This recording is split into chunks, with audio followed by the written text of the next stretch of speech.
Okay, everyone, let me draw you together again. Let me gather you, and I'm going to try and answer the big question that we've chosen for the week, which is, what about other religions? Now, it seems to me at a very popular level that when we talk about religion, many people simply say to us, the thing that matters most of all is to be sincere. It doesn't really matter what you believe. As long as you are sincere, that's okay. That's pretty standard, isn't it? Sincerity is what matters most of all. Now, it seems to me that in many other areas of our life, sincerity isn't enough. We know that, don't we? So I'll give you two examples. If I wanted to visit the most beautiful country in the world, so where am I thinking? Scotland, okay? Beautiful. If I want to go and get a tan, that's where I want to go. So I go to Scotland, and here I am in the northeast of England, and I want to get to Scotland. So I head to the center of the country, to the major motorway, and then I've got a choice. I can either go south or I can go north. So I get my car and I go south, and the passengers in my car at this point are going, hang on a minute, what are you doing? And I go, no, it's all right. I sincerely believe, really passionately, that if I drive very quickly south, then we're going to get to Scotland. Are you with me? What are they going to say? Well, sincerity is not enough. I can be sincerely wrong. Or if you think back to any exams that you have ever sat or any exams that you're looking forward to, we'll just suppose that the question that you have to answer, one of the questions is what is the capital of Scotland? And you think, oh, goodness, that's a toughie. And you're writing it down, and you write Cardiff. Okay, that's what you write. And you're waiting for your papers to come back. You look at it, and there's a big red cross. Wrong. And you're annoyed. So what do? You go to your teacher, and you say, what's this? And the teacher says, well, it's wrong, isn't it? And you say, no, I really sincerely believed that it was Cardiff. Well, what are they going to say to you? It's still wrong, isn't it? You don't pass exams with your sincerity of belief, do you, at all? Or else we'd all get 100%. No, that is not the case at all.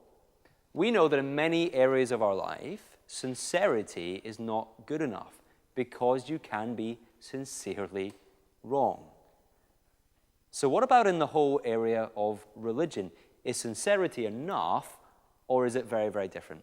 Well, let me remind you of what we have already discovered tonight, the words of Jesus. These are what Jesus said, and it's so controversial and yet such good news. This is what Jesus said from John chapter 3. We've already heard them, but let me read them again.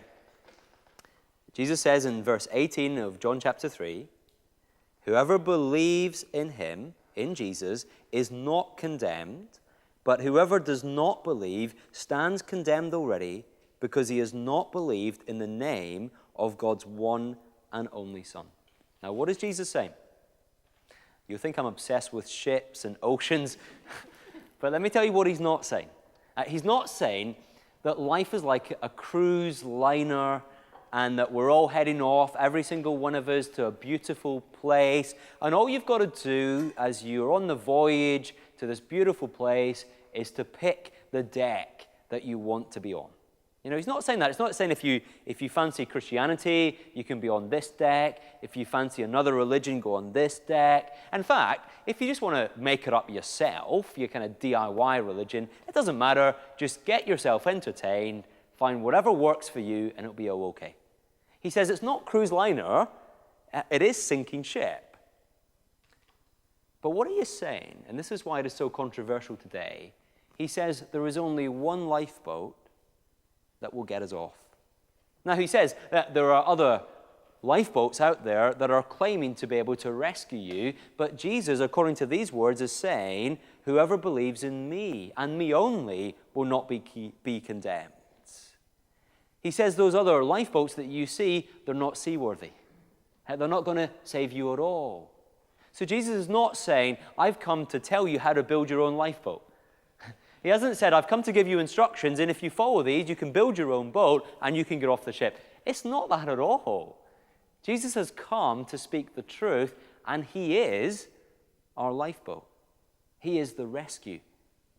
Now, he says there is only one lifeboat that is seaworthy, that can rescue us from this ship, and it is him. And as we saw before, we've got to step inside. Now, that is so controversial, isn't it, in our culture for Jesus to make such an exclusive claim.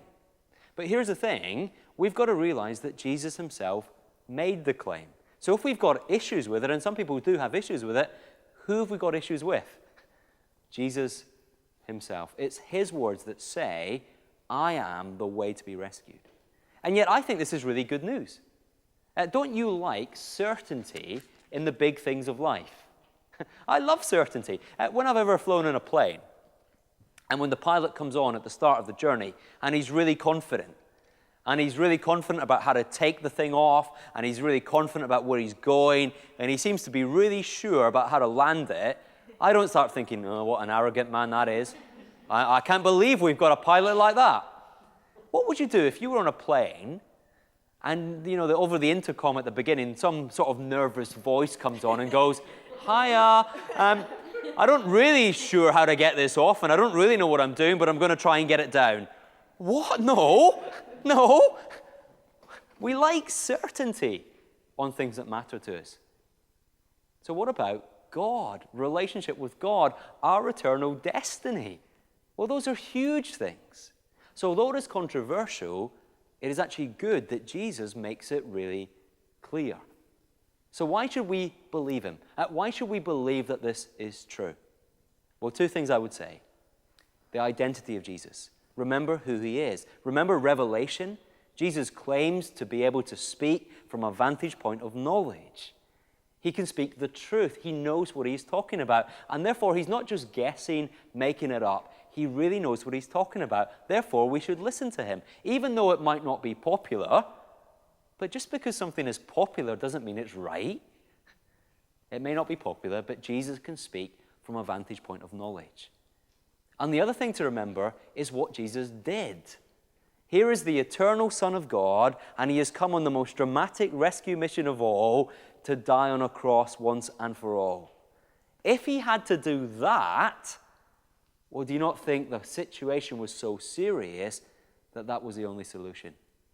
How can there be any other solution if the eternal Son of God has to die in the way he did? And remember what it's all for? So that we could have relationship with the God who made us. So what about other religions?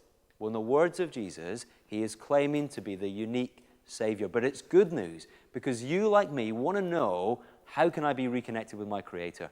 And Jesus says, come to me as you are, put me in charge, and you can be reconnected, reunited with the God who made us. Well, we're going to go back into our tables, have a chat about that, and see what you make of it.